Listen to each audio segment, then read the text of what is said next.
Existe una frase que dice: la justicia que es lenta no es justicia, y la misma podríamos decir que se aplica en casi toda la vida diaria en nuestro país. Ciertamente parece que nosotros los ciudadanos nos hemos acostumbrado a la lentitud de la justicia, donde nos resignamos a esperar años o incluso nunca para conseguir la celebración de un juicio, así como una sentencia. Hoy deseo traerles uno de estos ejemplos, donde la justicia, o más bien la ausencia de ella, se hizo presente, para uno de los héroes de la Revolución Mexicana. En un caso que solo puede darse en nuestro México mágico, y donde no sabemos si reír o llorar. Es por eso que Yolocamotes tiene el placer de traerles el día de hoy la denuncia perdida del asesinato de Aquiles Cerdán. En 1910 comenzaría el movimiento de la Revolución Mexicana, donde inicialmente se exigía la renuncia del presidente Díaz cuando se aproximaban las elecciones, ya que éste deseaba reelegirse. En ese momento nacería un partido, el antireeleccionista, asimismo distintos grupos sociales que lo apoyaban. Uno de estos fue el de los hermanos Cerdán, encabezado por Aquiles Cerdán, y el cual se preparaba para iniciar la revuelta el día 20 de noviembre de ese mismo año. Pero esto no se llevaría a cabo, debido a que a través de una denuncia ciudadana anónima se delató que en la casa de los Cerdán se estaban acumulando armas para posibles actos de violencia en contra del régimen porfirista, por lo que las fuerzas policíacas y militares rodearon la casa, y después de un enfrentamiento armado mataron a todos sus ocupantes, todos hombres, y arrestaron a las mujeres. Aquiles Cerdán, el líder de este grupo, lograría esconderse debajo de la duela de la casa, en un espacio muy reducido, donde después de 15 horas sería descubierto al hacer un pequeño ruido, y al salir con las manos en alto, en lugar de arrestarle, se le mató al instante. Por su parte, Carmen Cerdán Alatriste y Filomena del Valle, esta última esposa de Aquiles Cerdán, la cual entonces tenía 6 meses de embarazo aproximadamente, fueron encarceladas.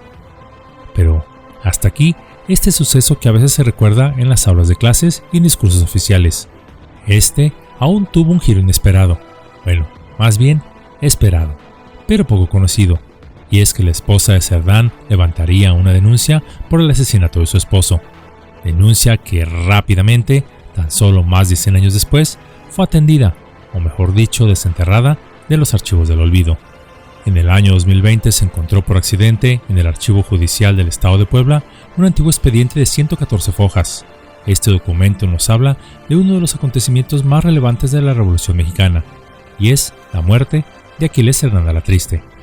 Este documento era la denuncia por robo, homicidio y destrucción de propiedad ajena que en el año de 1911 presentaría la señora Filomena del Valle tras la muerte de su esposo, el precursor poblano de la Revolución Mexicana. El mismo nos describe hechos como la preparación armada del movimiento revolucionario y de quienes participaron en este.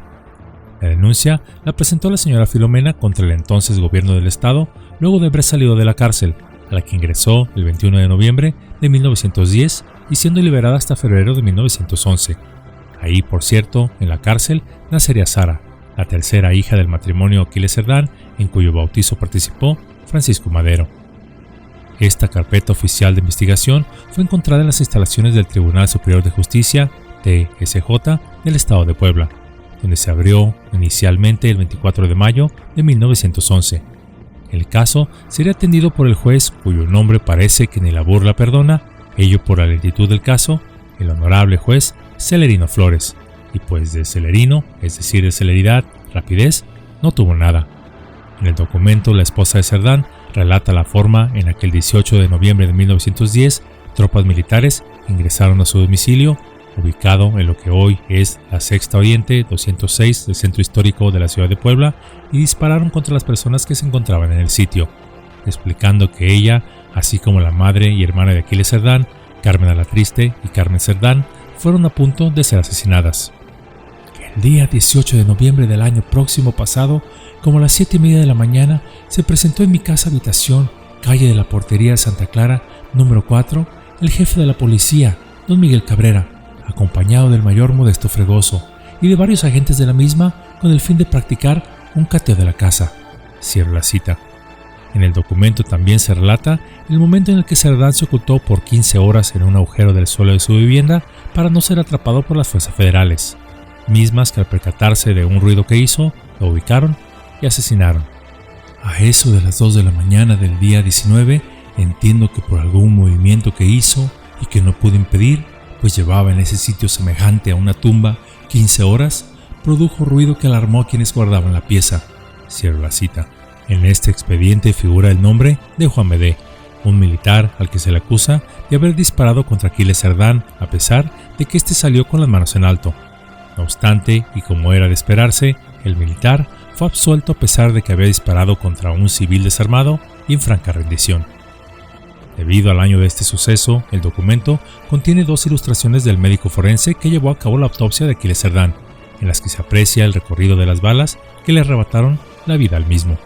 La denuncia presentada por la esposa de Cerdán incluso aparecería en la edición del 24 de mayo de 1911 en el diario de nombre El País, diario católico, cuya página principal mostraba la crisis política que se vivía en ese entonces. El general Díaz renunciará hoy a la presidencia y subirá al poder el licenciado Francisco L. de la Barra. Cierro la cita. Dicho periódico se incluiría en ese expediente en poder del archivo judicial. La denuncia que abriría esta carpeta de investigación fue presentada por la viuda de Cerdán cuando obtuvo su libertad, a fin de no dejar impune el asesinato del precursor poblano de la Revolución Mexicana. Y por supuesto, ya sabemos el resultado. La denuncia no llegó a ningún lado. Se archivó y durmió el sueño de los justos o de los sin justicia por más de 100 años. Pero las pesquisas siguen abiertas y estamos seguros que pronto los inculpados serán llamados a declarar y se les aplicará todo el peso de la ley, caiga quien caiga, hasta las últimas consecuencias. En esta pequeña cápsula pudimos ver lo que parecería ser un hecho bizarro, pero por desgracia muy común en nuestro país, lo que es la justicia, o más bien la falta de ella, donde a pesar de lo que nos presuman los gobernantes en sus informes, el 94% de los delitos que se cometen no se denuncian, y del 6% restante que sí se denuncia, tan solo el 0.9% se resuelve, y no siempre a favor de la víctima. La justicia es un derecho al que todos debemos tener acceso, independientemente de la riqueza o posición social. No obstante, en muchos países, incluido México, la justicia es lenta e ineficiente, lo cual tiene consecuencias graves, ya que destruye la confianza en el sistema legal y causa desigualdades en el acceso a la misma. La lentitud de la justicia puede tardar años en llegar a un juicio, y en algunos casos puede no haber siquiera un juicio en absoluto. Esto puede ser debido a la falta de recursos, la corrupción o la burocracia. En muchos casos, la lentitud de la justicia es causada por la falta de capacitación o personal calificado, personal que ni siquiera debería estar en ciertos sitios, pero que están ahí en sus cargos debido a influencias o corrupción. La lentitud de la justicia tiene un impacto desproporcionado en los ciudadanos de bajos ingresos, ya que no pueden permitirse pagar por servicios legales privados. Esto lleva a una gran desigualdad en el acceso a la misma, ya que quienes tienen más recursos o también conexiones políticas o sociales obtienen una solución más rápida que aquellos sin recursos. Son muchos los casos de aquellas personas que son víctimas de un delito, pero que son famosas o algún político y donde rápidamente se mueven cielo, mar y tierra para dar con los responsables, mientras que aquellos que no tienen dinero, nadie les hace caso. Las miles de cámaras en las calles, que más bien parece que son para vigilar a los ciudadanos que protegerlos del crimen, resulta que no funcionaban, y sus expedientes, como el de Aquiles Cerdán, se pierden en las montañas de archivos muertos de todas las fiscalías de la República Mexicana. Esto hace que se pierda la confianza en el sistema legal, ya que los ciudadanos sienten que no están siendo tratados justamente, perdiéndose la esperanza y encima de ello fomentando la impunidad, pues quienes cometen un delito saben que no serán castigados debido a la falta de una rápida resolución, a que pueden comprar jueces para una sentencia reducida o obtener amparos contra la acción de la justicia, etc. Pero, ¿qué se puede hacer ante esto cuando no existe un Estado que garantice la justicia? ¿Acaso se tiene que llegar al grado de usar el ojo por ojo, diente por diente? ¿Hacer justicia linchando a un criminal que es atrapado en el acto? Aunque esto puede que sea aplaudido por muchos, pues se nos orilla a ello dada la falta de confianza en la justicia de nuestro país, también es necesario verlo desde un punto de vista superior a nosotros mismos, más allá del calor del momento. La venganza no es justicia, pues nos aleja de nuestra propia humanidad superior y nos acerca más a tiempos más tumultuosos, ya que la venganza nace de la ira y va en contra de los principios como la compasión y el perdón. Algunos dirán: perdón, compasión, un rata no merece compasión, y menos si el gobierno no nos da justicia. El pueblo debe tomarla por su propia mano. ¿Justificable?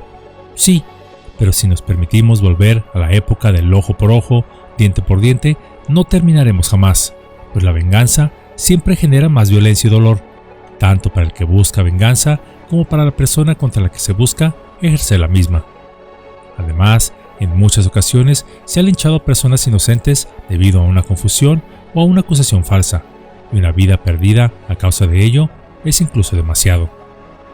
Otra razón por la que quizá no debemos tomar venganza es porque va en contra de los principios de amor y compasión. Muchas tradiciones religiosas y espirituales enfatizan la importancia de amar a todas las criaturas, independientemente de sus acciones. Tomar venganza iría en contra de esta idea, ya que implicaría desear el mal para otra persona. Además, desde otra perspectiva, también se considera que la venganza es un acto egoísta, pues busca satisfacer una necesidad personal más que buscar una solución justa. Es importante recordar que cada persona tiene su propia historia, sus propios problemas y sus propias razones para actuar de cierta manera. Esto no justifica el mal, simplemente se intenta entender.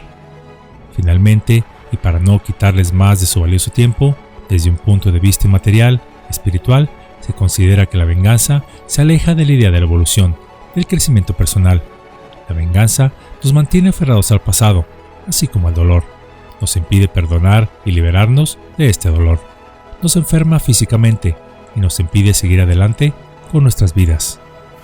Quizá, y es solo mi mera opinión, una solución más duradera, pero por supuesto es más a largo plazo, y a ningún gobierno le interesa, es enseñar a nuestros descendientes a ser justos, lentos para enojarse y prontos a perdonar, a tomar las cosas materiales tan solo como lo que son, como cosas y nada más, a enseñarles el valor del respeto, del honor, la fidelidad, la honestidad, la responsabilidad, explicarles que aunque haya valores que parezcan fuera de moda, estos son los pilares que siempre sostendrán sus vidas. Explicarles que el robar, el cometer fraude, el mentir, engañar o incluso hasta matar por obtener una comodidad, ventaja o placer, solo nos hará poderosos por un momento, pero el tiempo no perdona y eventualmente enfrentaremos un juicio. Puede ser en esta tierra, o incluso uno muy personal, al irnos de aquí hacia el valle que está más allá de las estrellas, y donde el precio será tan alto que no podremos pagarlo fácilmente.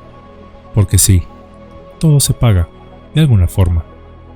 Cabe recalcar que la justicia no está en ninguna institución, en ningún político, en ningún juez o movimiento social.